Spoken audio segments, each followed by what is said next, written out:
Jackie asked me, she's like, "Oh, if you're gonna be talking to Shane, could you ask him?" Yeah. She's heard theories about the authorship of the Pentateuch, namely that it was a collection of four different writers or four different Mm, groups of writers yeah. that put together the Pentateuch. And I was like, "Oh, the JEPD theory." Yeah. Yeah, yeah, So yeah. I like shouted at, and then I was like, "Actually, let's get a real scholar to talk about it." So what's up with that theory? Jesus refers to them as the books of Moses. Can we refer to them as the books of Moses, or do we have to defer to this other JEPD theory? You can defer. You don't have to defer to JEDP. Um, okay, so JEDP as a theory is just sort of the classic 19th century higher criticism idealism. It is by no means seen in its massive claims in the modern world like it used to. It's sort of the default position for a lot of Old Testament scholarship, particularly in liberal circles, not because it's so robust and so convincing, but because that's pretty much all they have. The only other alternative is to look at this as going back to the days of Moses. The theory is, I find it so utterly ridiculous. Just to give you an overview here, so this idea that what we call the Pentateuch is just a, a collection of radically different books that was just cut and paste together by different authors over different times. It goes back really to, I think, the 18th century Jean Astruc, and the sort of the idea was, and this is so laughable by modern scholarship, but this is the roots of the theory. There's different names used for God in the book of Genesis. Sometimes he's called Elohim, sometimes he's called Yahweh. And that must mean that someone used to know God like Elohim and other people knew him as Yahweh. So whenever Yahweh is mentioned, that must be a source from a community that only knew God as Elohim. And if there's a Yahweh mentioned, it must come from a community that only knew God as Yahweh. That theory in the 18th century um, was produced at a time before archaeology, before the ancient Near East and the cuneiform languages and hieroglyphics were even able to be deciphered. It's completely untrue. Like there is literally no ancient writings from the ancient world, Assyrian, Babylonian, Egyptian, that ever refer to God simply as one name. You will never find that. But that's the basis of the theory, is that you have different names, therefore it must be from different documents. We know that to be completely untrue and never shown in the ancient world.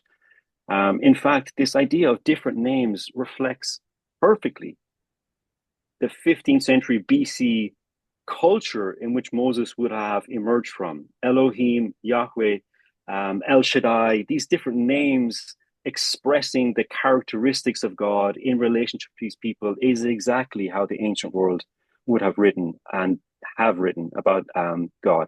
So that sort of foundation is completely untrue. But it was from that foundation leading into the 19th century that you have scholars that develop these highly intricate and detailed theories of how the Pentateuch was put together. And it's all based on these ideas that if you have differences of names or differences of emphases at different parts in the book, that has to be from completely different authors. And so the theory was really crystallized by Julius Wellhausen in the 19th century. You have this very ancient primitive source, the J source, and that's all about worshiping God. And it's not about dogma. It's not about theology. It's about your sort of personal existential awareness of Yahweh as this mighty God. And then over time, you have this idea of a more um, developed sense of God, but this is centuries later, and this Elohim view develops by a different community, and someone puts together two different books and it becomes this JE type compilation. And then you have Deuteronomy, which was totally made up by Josiah as a means to sort of create this religion of legislation in the 7th century. And then at the very end, after the exile, going into the 5th century BC, when the Jewish people come back, and Second Temple Judaism, real emphasis on the priesthood, and that becomes the P document. The only problem with that is there's zero evidence for that. The manuscripts have absolutely no reflection of this compilation. Also, no document in the ancient world was ever put together like this. What this does reflect is the sort of the culture of 19th century theology, particularly in Germany. You have Mm. this sense of idealism. So Wellhausen, in his book, the Prolegomena to the History of Israel, when he wrote this book, I think it's on page 3. He doesn't even get too far into the introduction. He said that he heard a scholar say that the prophets, the prophetic writings, are older than the Pentateuch because they have a more pure sense of God and a more primitive view of religion. He said, I was prepared to accept that without knowing the evidence. It just made sense to me. It's intuitive. And what he's coming from is this idealistic view of religion. And definitely you can see the view of Hegel here, where you have this evolution from primitive Right, yeah. religion, where people have a sense of God, a sense of the finite, the infinite, and that kind of develops into a state religion and then becomes sort of fossilized with dogma.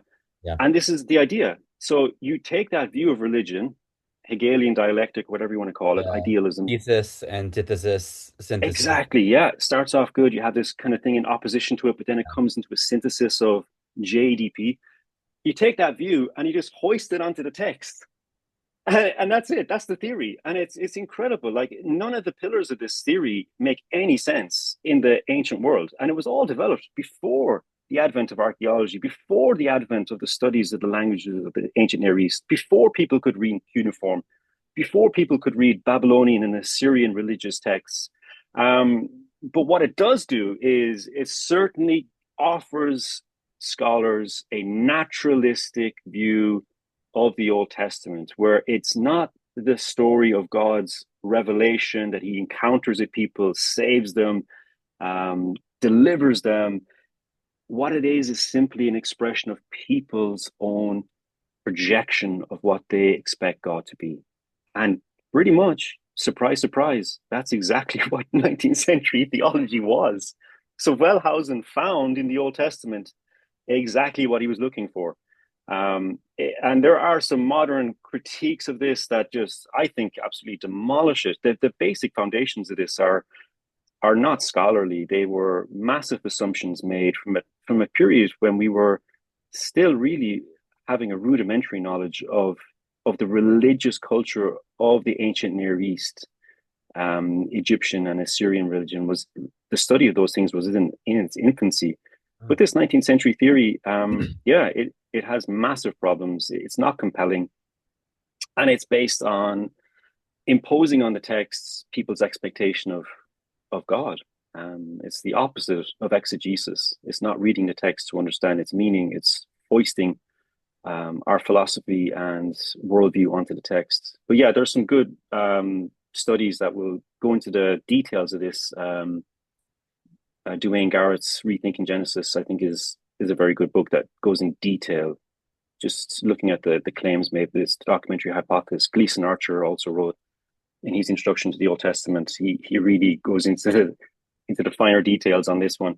But yeah, it's honestly it's not compelling and it's not very scholarly, but it's sort of these things that become the orthodox Yeah. scholarly consensus and they remain in print, but scholars are no longer convinced really of its compelling argument. But yeah, Yeah. Link in the show notes to Gleason Archer and who else? Duane Garrett, Rethinking Genesis. Yeah, Okay. Yeah, okay. Thanks. And then to clarify, so no archaeologist has found this manuscript of like four different like stapled together, Like there's not a single archaeological or textual basis. It's just like I think that this feels or sounds different. This section feels different, so I'm gonna correct. ascribe it to a different author. And we've never found evidence of this kind of redaction of any work in antiquity. Right. like the idea that someone in the ancient world, even if we take the view of the documentary hypothesis, someone in the 7th century is sitting down with different editions of different books and literally Yeah, not even taking those ideas and rewriting a narrative, but literally taking a chapter out of a scroll and adding it right. to another document to contain this contradictory, sort of rambling collection of different stories. Like, who in the ancient world would do that? We have evidence that no one ever did that. Like, that's no culture would even do that. It makes something unreadable. And the more we study the Pentateuch, the more scholars have pointed out to the incredible internal consistency of these documents, and that they reflect the Sitzenleben, the situation of life of ancient Middle East, like Deuteronomy, the Suzerain Treaty. We didn't even know that existed. Hittite culture wasn't studied, but as we become aware of Hittite culture, this idea of the suzerainty treaty, and you look at the book of Deuteronomy, Deuteronomy fits perfectly into that culture. It doesn't fit into the 7th century BC. It fits into the 15th century BC. And that's only because we've become aware of these things through the study of archaeology and literature. But yeah, the basic premise to me is madness, absolutely. But like Wellhausen really was convinced that this offered to him a compelling account of religion, and that it comes from a naturalistic perspective, that we have this innate yearning for God. But the problem is that we develop systems of theology and this sort of state church. And he was really projecting his own experience of 19th century Christian theology into the Old Testament. And irrespective of if you're conservative or liberal, terrible methodology, terrible way to study any document, to sort of recreate it to address your concerns. I mean, you have to listen to what authors are saying. You try to understand the context in which these words are given. A terrible methodology for studying any document, let alone the Old Testament. Yeah. Well, I've touched on a hot topic for you.